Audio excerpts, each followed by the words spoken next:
বাসমতি চাল, কিছু মসলা আর পনির নিয়েছি। কি বানাচ্ছি বলো তো মা? শুনে যা মনে হচ্ছে পনিরের বিরিয়ানি হচ্ছে। একদম ঠিক, তবে আফগানি পনির বিরিয়ানি। প্রথমেই নুন দিয়ে জল গরম করে পনিরটা 7-8 মিনিটের জন্য জলে রেখে তুলে নিয়ে একটু বড় করে পিস কেটে রাখবো। কাজু আর আমন্ড অল্প জলে 3-4 মিনিট ফুটিয়ে নেব।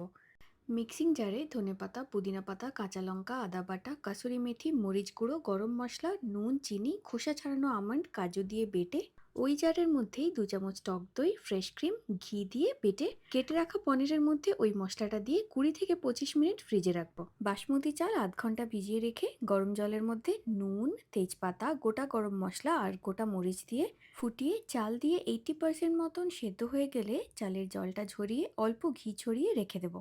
জাফরানে অল্প দুধ দিয়ে ভিজিয়ে রাখবো। সাদা তেল আর ঘি গরম করে ম্যারিনেট করে রাখা পনির 4-5 মিনিট হাই ফ্লেমে কষে মটরশুঁটি আর মশলার বাটি ধোয়া জল দিয়ে ফুটে গেলে উপর থেকে বেরেস্তা, বানিয়ে রাখা ভাত, কেশর ভেজানো দুধ, আবার বেরেস্তা, পুদিনা পাতা আর বিরিয়ানির মশলা দিয়ে ঢেকে একটা তাওয়ার উপরে কম আঁচে 15 মিনিট রেখে নামিয়ে আরও 5 মিনিট পর হাঁড়ির ঢাকা খুললেই আফগানি পনির বিরিয়ানি একদম তৈরি। বেরেস্তা ছাড়া নিরামিষ দিনেও এইভাবে বানানো যেতে পারে ঘরোয়াভাবে বানানো আফগানি পনির বিরিয়ানি।